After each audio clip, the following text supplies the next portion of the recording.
여러분 안녕하십니까. 오늘 수요일입니다. 지난주까지 해서 히브리서 9장 말씀을 다 마쳤는데요. 언약궤에 대해서 언약궤에 대해서 최종 정리라고 할까요? 언약궤에 대해서 오늘 좀 성소와 지성소라는 주제로 말씀을 나누면서 히브리서 9장의 말씀을 전부 마치려고 합니다. 그 성소와 지성소에 그 준비되어 있는 것들, 즉 성물이라는 그 말로 표현한다면 성소에 있는 것, 지성소에 있는 것 이렇게 나눠서 우리가 살펴봤죠. 그런데 성소에 있는 것은 그 보이는 것이고 지성소에 있는 것은 보이지 않는 것입니다. 결국 이것을 따져보면 어떤 말과 같냐면 성소에 있는 것은 보이는 것이고 지성소에 있는 것은 보이지 않는 것이라고 말했잖아요. 그러면 결국 이것을 다시 정리하면 지성소에 보이지 않는 것들, 지성소에 있는 보이지 않는 것들이 사실은 어떻게 해서 있게 되냐면 성소에 모든 것들이 있기 때문에 지성소에 있게 되는 거예요. 이게 무슨 말이냐면 눈에 보이는 것이 있어서 눈에 보이지 않는 것이 생겨난다 하는 얘기예요. 그래서 지성소에서는 예를 들어서 지팡이가 있잖아요. 아론의 쌍난 지팡이. 아론의 쌍난 지팡이가 법궤 안에 있지만 성소에서는 법궤 안에 들어갈 수가 없어요. 법궤 밖에 있어요.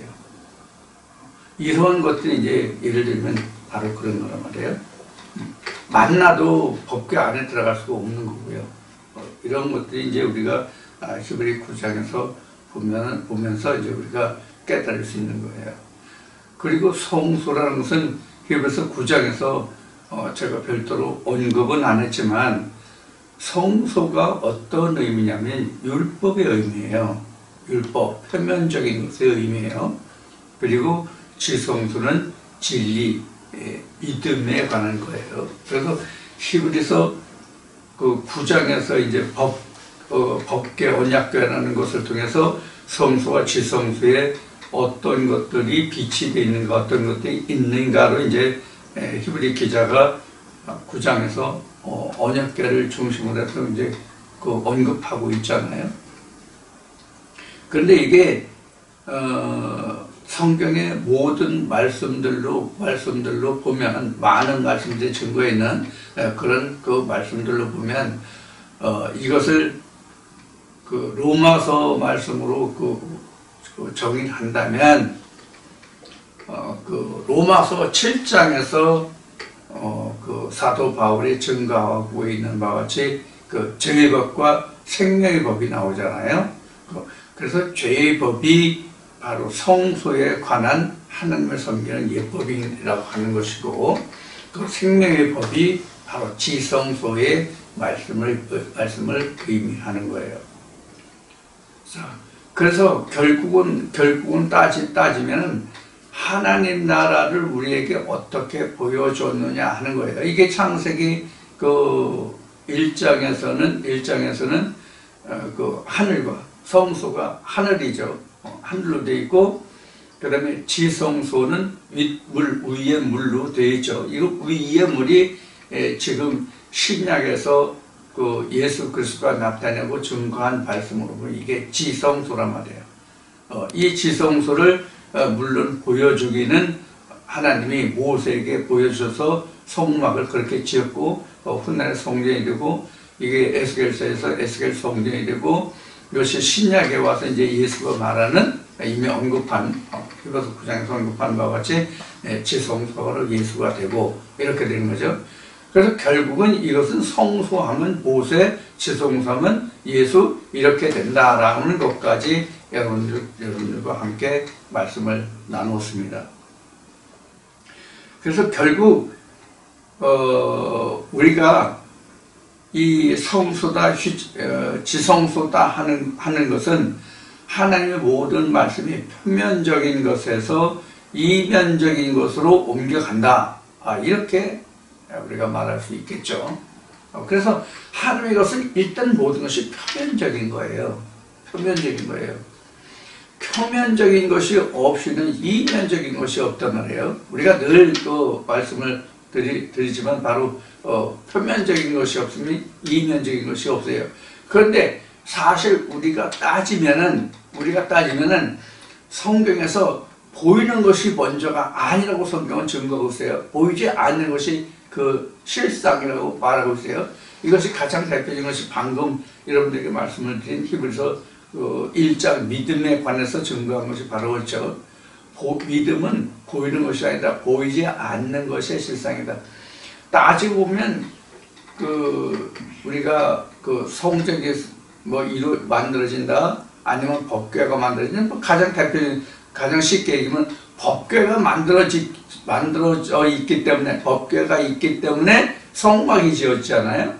근데 법궤가 만들어지는 것은 돌판이 있기 때문에 법궤가 만들어지고, 법궤가 있기 때문에 성막이 만들어지고, 이런 거란 말이야, 따지고 보면. 그러면 그 돌판이 생기게 된 원인이 뭐예요? 하나님이 계시기 때문에 돌판이 생기잖아요. 하나님이 계시지 않다면 돌판이 생길 수가 없잖아요. 이런 것이 우리가 로마서란다. 그 히브리서에서 히브리 기자가 무엇을 말하고 있는지를 우리가 살펴볼 수 있는 부분이에요. 그러니까 우리가 진리다 또는 그 율법이다 이렇게 이야기하고 있지만 좀 더 깊이 말하면 사실은 율법과 진리가 둘이 될 수 없어요. 하나라고. 율법과 진리는 결코 둘이 될 수 없어요.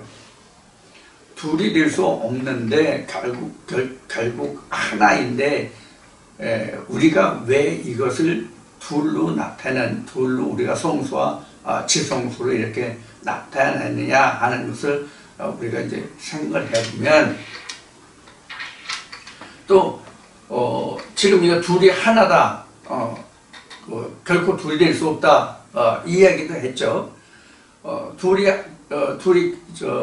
성소와 지성소가 결코 둘이 될 수 없고 하나다, 이런 얘기를 했는데, 이게 결국 이제 예수가 요한복음에서 말한 것으로 이것을 증거한다면, 성소와 지성소가 하나라고 하는 얘기가 무엇과 같으냐면 아버지와 나는 하나라는 얘기거든요. 아버지와 나는 하나다. 근데 우리가 아버지는 알아도 그 아들을 잘 모른다고. 우리가 왜 모르냐면 아들은 아버지 안에 있잖아요. 아들은 아버지 안에 있잖아요. 그래서 우리가 성막을 보면은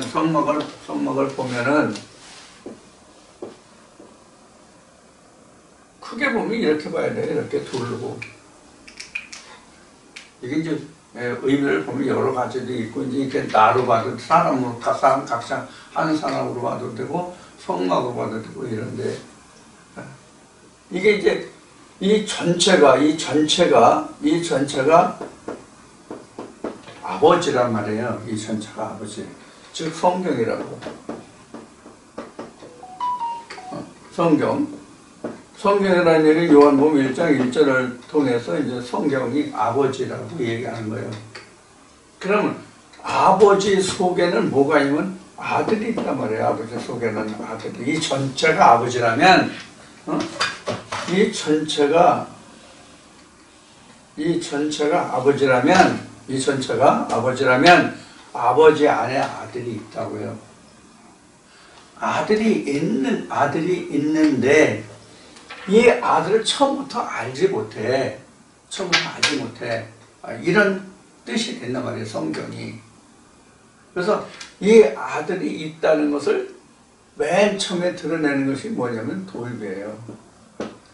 돌비에서 이 뜻이 드러나면 이것이 진리가 되는 거예요. 지성소가 되는 거예요. 자, 이것을 우리가 쉽게 우리가 예를 들어서 표현을 해보면 무엇과 같은가 하면은 지금 제가 들고 있는 이 보드마커가 있잖아요. 보드마커가 있으면 보드마커가 만들어졌기 때문에 지금 제가 손에 들고 이것을 사용하는 거잖아요. 근데 이 보드마커가 처음부터 있었던 게 아니잖아요. 이 보드마커를 만들겠다고 생각한 그 생각이 있잖아요. 그 생각을 드러내서 만들어야만 보드마커가 보이잖아요. 자, 그러면 이 보드마커가 먼저예요? 이 보드마커를 생각한 그 생각이 먼저예요? 사실 생각이 먼저잖아요. 생각이 먼저인데 우리는 뭐만 봐요? 보드마커만 본다고. 보드마커만. 자, 이것을 똑같이 성경으로 대입하면 뭐가 같은가 하면 우리가 성경 말씀이 있어요. 그러니 성경 말씀이 왜 있느냐 하는 그 생각, 그 근원을 생각하자 말이에요. 근원을 생각해보면 하나님이 이렇게 성경으로 드러나기 전에 하나님이 계셨기 때문에 말씀으로 드러난 거잖아요.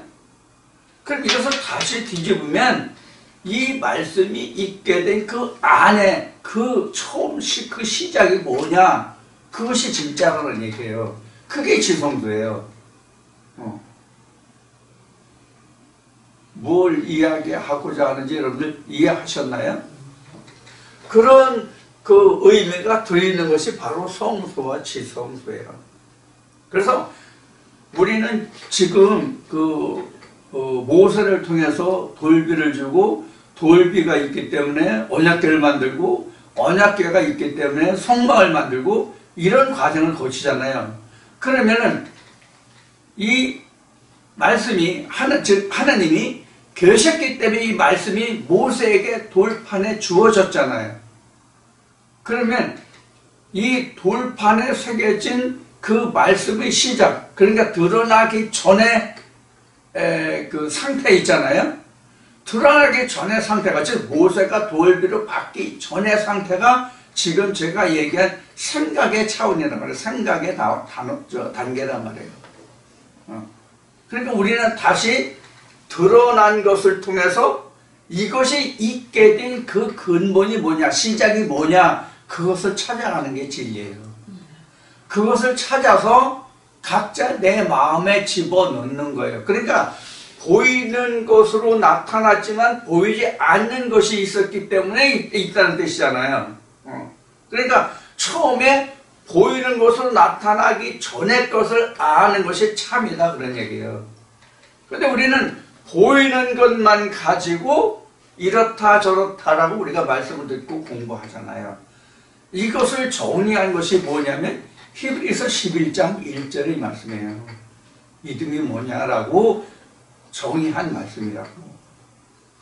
그래서 이것을 여러분들 이것을 불교 용어라고 생각하실지 모르겠는데 이거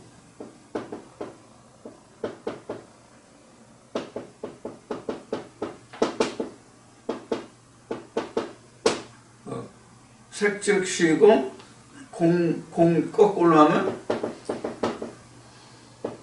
공측인가?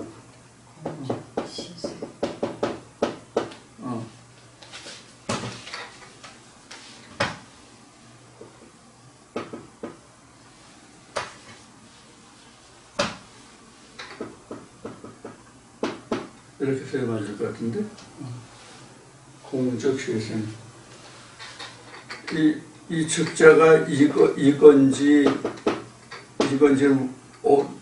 좀 헷갈리는데, 여하튼 불교에서 쓰는 얘기가 색즉시공, 공즉시색 이렇게 쓰는 말이 있어요. 이 색은 있다예요. 있다. 공은 없다예요. 그럼 있는 것은, 즉 보이는 것은, 있는 것은 없는 것이다 이런 얘기거든요. 이게 이제 동사의 시. 있다고, 색이 있다고 하는 것은, 색이라고 하는 것은, 있다라고 하는 것은 없는 것이다. 없다고 하는 것은 있는 것이다. 이런 이제 말인데, 이게 이제 우리 전자공학의 논리로 보면은 이것을 디지털이라고 얘기하는데, 뭐냐면, 색은 뭐와 같으면 1과 같은 거예요. 공은 0과 같은 거예요. 이거는 있다, 이거는 없다거든요. 요러한 것을 우리가 적용을 한다면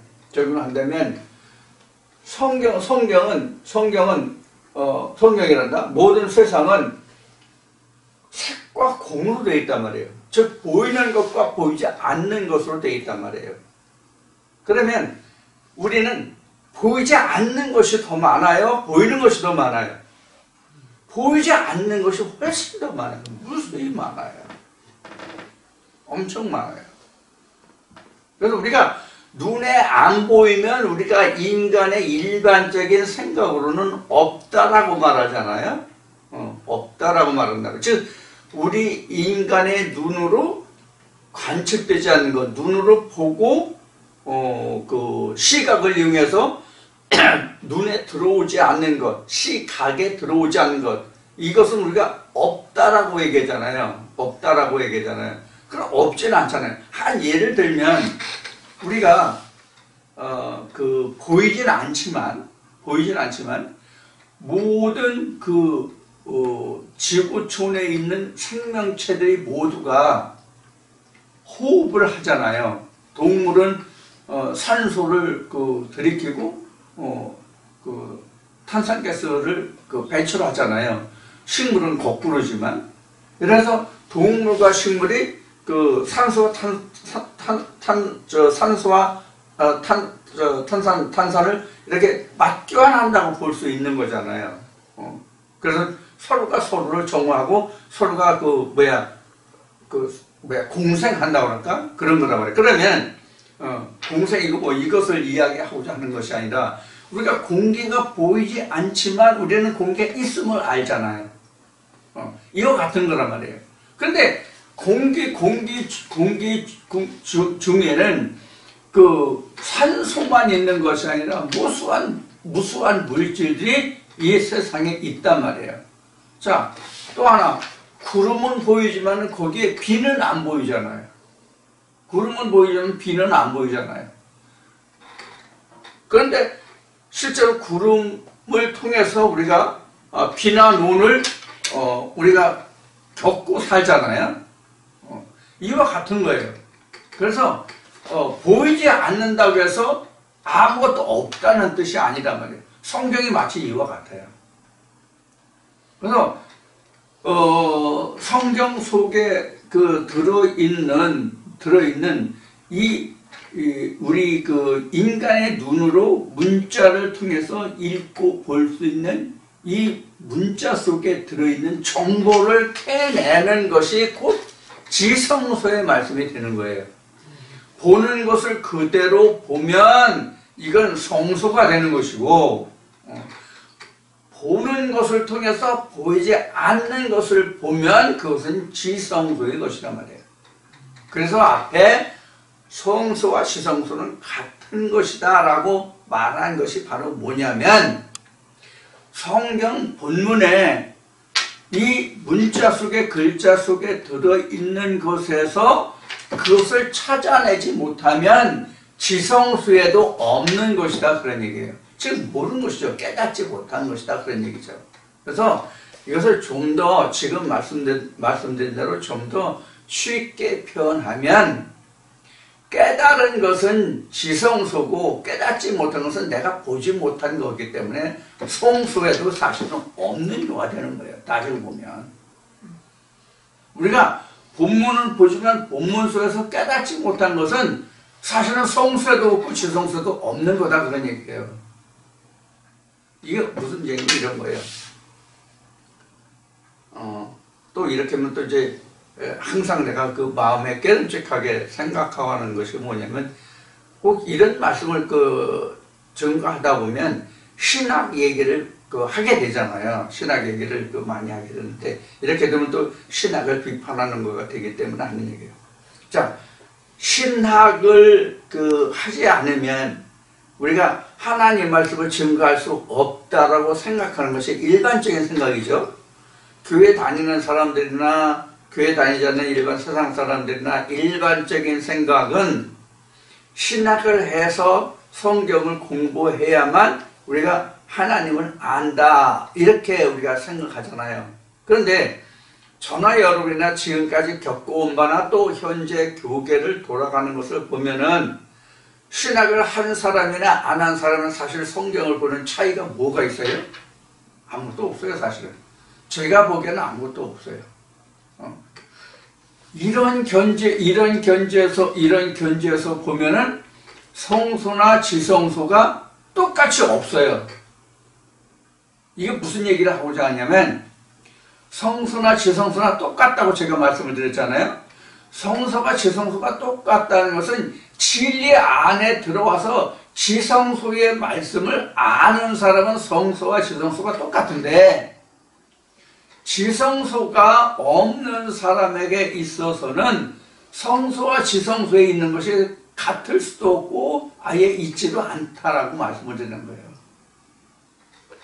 왜 이 얘기를 하냐면 히브리서 9장은 사람의 세상을 예대로 섬기는 예법으로만 남겨놓았다고 성소 그렇게 기록하잖아요. 그런데 그렇게 기록한 것이 진리에 들어와서 봤을 때, 즉 지성소의 그 상태가 됐을 때에 그런 것들이 보이는 것이지 지성소의 상태가 안 되면 그게 안 보인다 그런 얘기예요. 그러니까 문자 그대로만 보는 거잖아요. 자, 그래서 우리가 이제 제가 늘서는 아니지만 자주 언급하는 것이 뭐냐면 히브리서 9장 할 때도 말씀을 드렸지만 우리가 성경을 볼 때 그냥 본문으로 표면적으로 보는 것이 아니라 그 이면을 볼 수 있어야 된다고 말씀을 드린 게 바로 그런 것입니다. 우리가 세상의 학문도요. 대학교 들어가면 국문학과가 있잖아요. 국문학과. 국문학과가 있는데 국문학에는 그냥 글자만 읽는 것으로 우리가 끝나지 않잖아요. 그 속에 담긴 글자 속에 문자 속에 담겨져 있는 그 뜻을 해석하고 분석하고 그 사람의 쓴 사상이나 그때 당시 문화나 이런 것들을 우리가 습득해서 그 사람의 사상이 뭐다 정신이 뭐다 이렇게 우리가 추측해서 배우잖아요. 마찬가지라면. 자, 여기서 지금 국문학을 얘기하다 보니까 생각나는 게 바로 우리가 인문학을 하면 중국의 고전을 엄청 많이 다루는 것 같아요. 저는 국문학 쪽에 뭘 하는지 모르겠지만 여하튼 현재 인문학을 유튜브나 이런 데서 많이 포털 사이트에 나와 있는 게 있어서 그런 걸 이렇게 보면 중국 고전을 엄청 많이 다루거든요. 그럼 중국 고전이 한글이에요, 한문이에요? 한문이잖아요. 그럼 중국 고전을 배우는데 인문학에서 중국 고전을 배우는데 중국 고전은 먼저 한문부터 배워야 되고요. 그 한문이 가지는 그 뜻을 알아야 되고요. 그때 당시의 배경과 사상을 알아야 되고요. 이런 것을 전부 총망라해야만 그때 그 사람이 공자면 공자, 노자면 노자, 이런 사람들이 쓴 글에 대해서 유추해서 생각을 그때 당시 사상을 문학을 끄집어낼 수 있는 거거든요. 성경도 마찬가지라 그래요. 우리는 성경이 한글로 되어 있다고 그러는데 이 한글로 되어 있지만 언젠가도 제가 이 성경에 대해서 언급한 적이 있는데 이 성경 우리가 한글로 되어 있지만 이 성경은 사실은 우리가 소리 글자, 뭐 뜻 글자 뭐 이런 얘기를 하잖아요. 그래서 성경은 저는 뜻 글자다 이렇게 말씀을 드렸단 말이에요. 왜 그러냐면 이것을 풀어봐야 되니까. 사실은 모든 언어가 소리 글자가 아니에요. 소리 나는 대로 적느냐 안 적느냐의 상호 차이만 있을 뿐이에요. 여러분 우리는 한글은 소리 나는 대로 적잖아요. 근데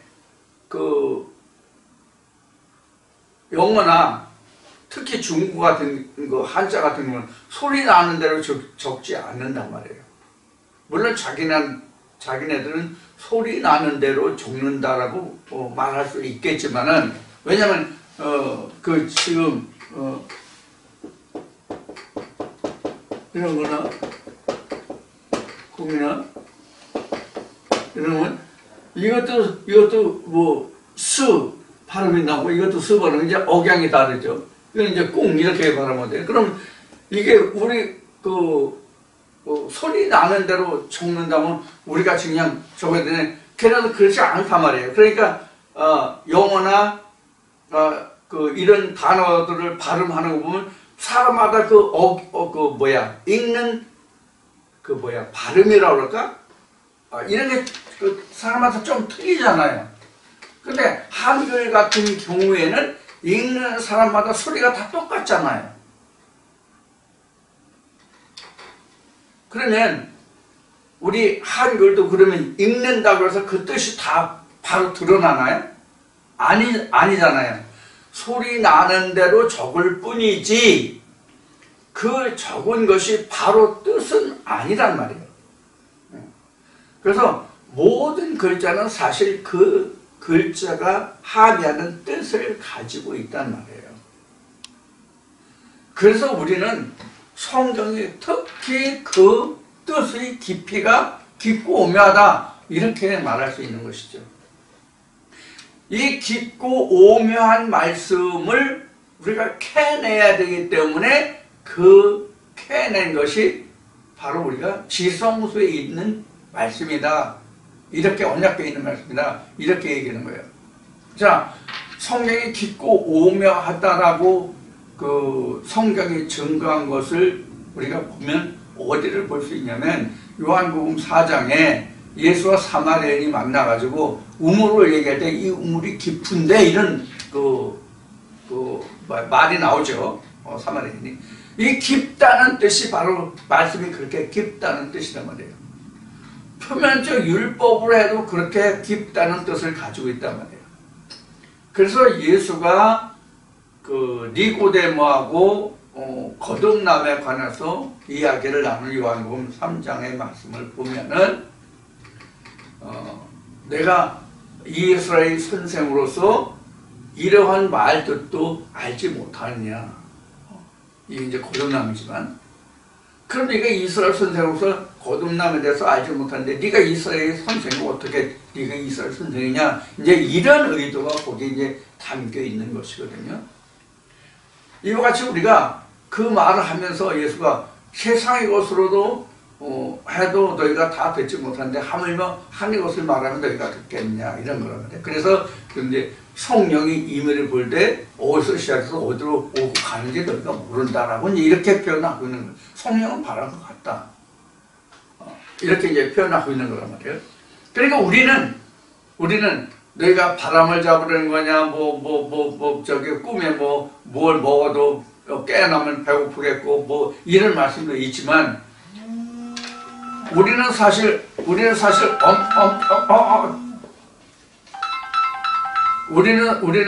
엄격히 따지면 바람을 잡는 거예요. 우리는 바람을 잡는 사람들이라고. 바람을 잡는다는 뜻은 무슨 얘기냐면 성령을 바람이라고 표현했잖아요. 성령을 바람이라고 얘기했단 말이에요. 그러니까 우리는 바람을 잡는 사람이라고 따지고 보면 그러니까 엄청난 그 공력을 가진 사람들이지 우리는 그 바람과 같은, 즉 바람과 같은 얘기는 뭐냐면 실체가 없다는 얘기예요. 실체가 보이는 실체가 없다는 얘기예요. 성령은 보이는 실체가 아니잖아요. 눈에 보이지 않는 거잖아요. 아까 앞에 히브리서 11장을 얘기했지만 보이지 않는 것이란 말이에요. 그렇다고 바람이 있지만 바람이 안 보이잖아요. 이것을 뒤에서 말한 것이거든요. 그럼 우리는 바람을 잡는 자라요. 바람을 잡는 자란 말이에요. 좀 이렇게 표현하면 좀 황당한 그 표현이 될 수도 있겠죠. 왜냐면 그 세상으로 얘기하면 저 사람 바람 잡는 사람이야. 그러면 저 사람이 하는 얘기는 실체가 없다는 얘기잖아요. 그런데 성경은 사실 바람이 진짜란 말이에요. 그러니까 누가 이 성령의 바람을 보고 그 성령의 바람을 쫓아가느냐 잡느냐 한 거란 말이에요.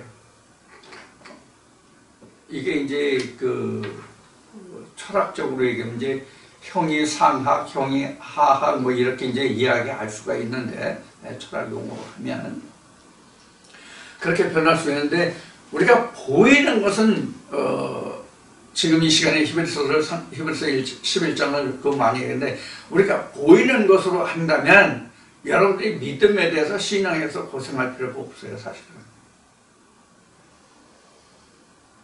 이스라엘 백성들이 하나님의 품을 떠났다고 해서 이스라엘 백성들이 하나님으로부터 징치받을 이유가 하나도 없어요. 보이는 것으로 한다.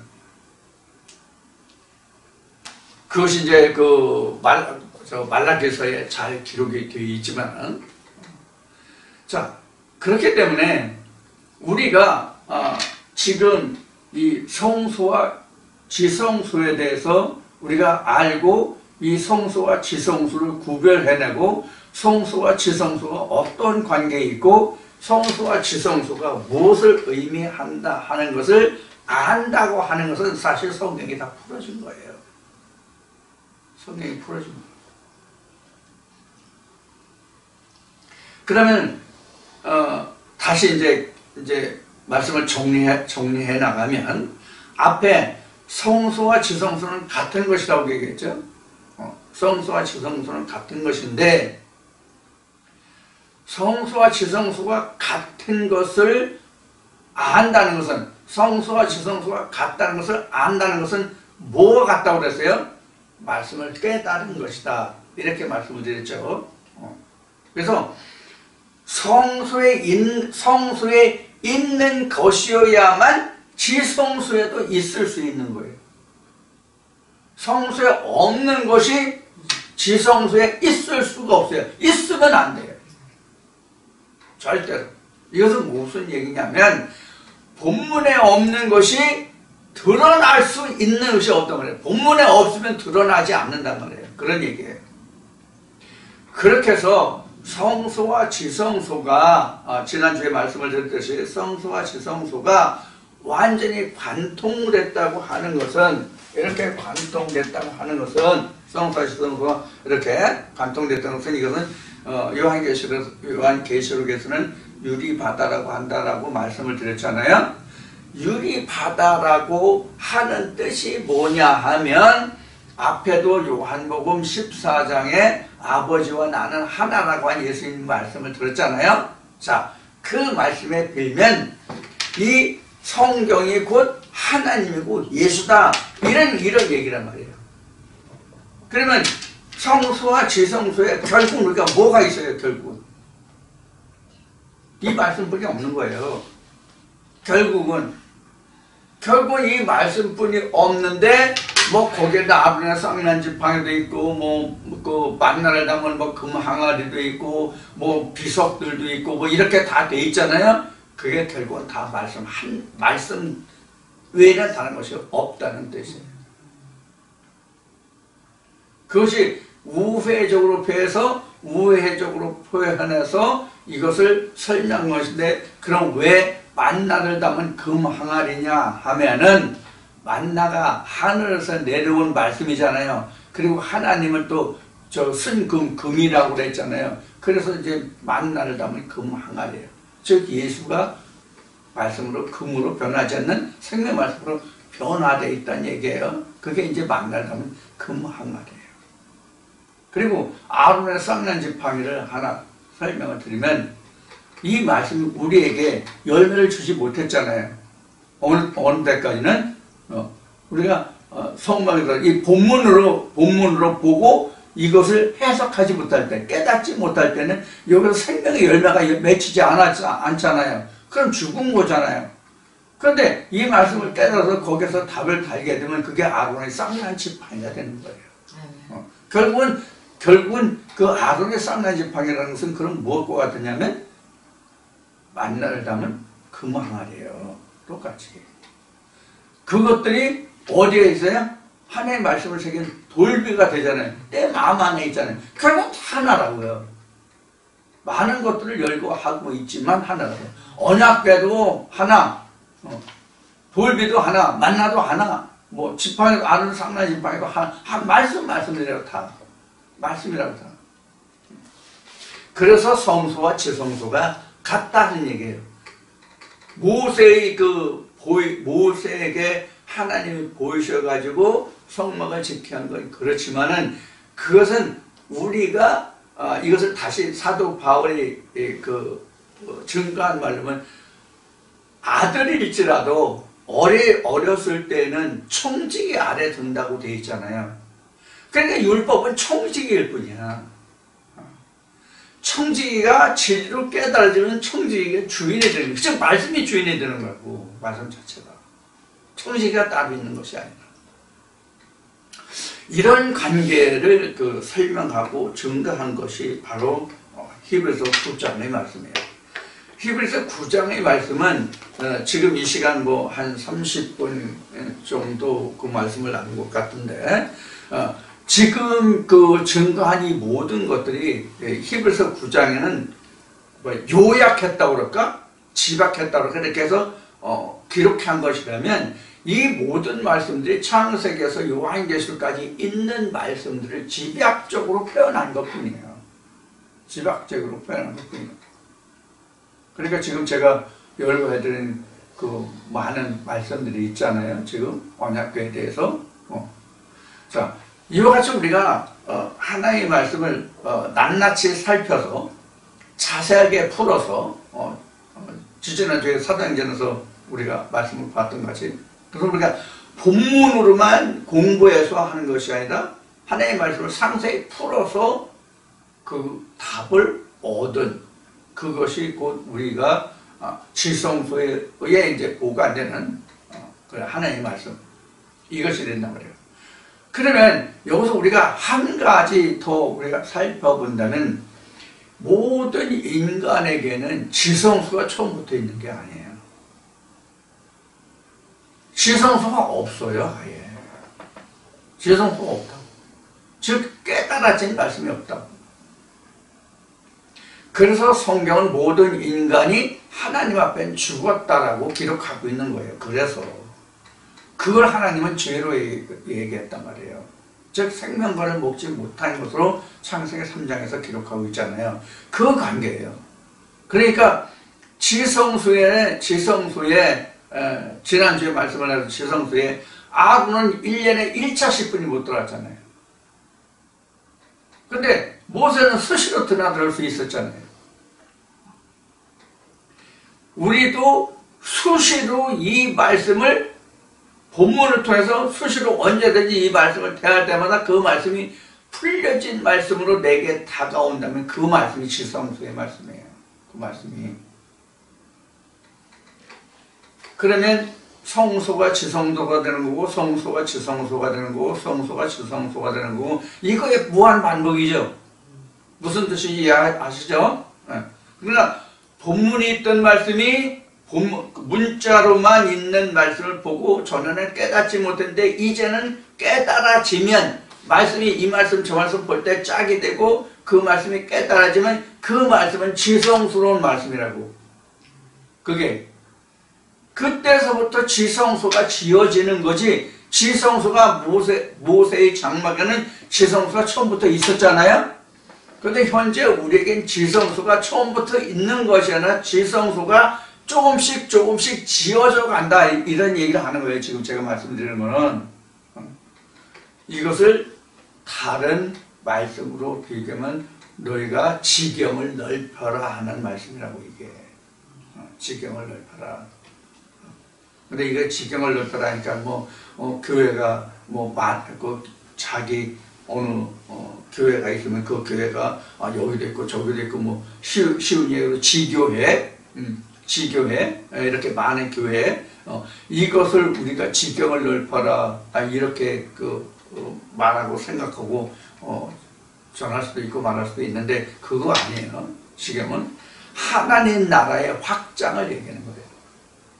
사람의 수는 아무리 많아도 그 속에 하나님 말씀이 증거되어 있지 않으면 그건 하나님 나라가 아니잖아요.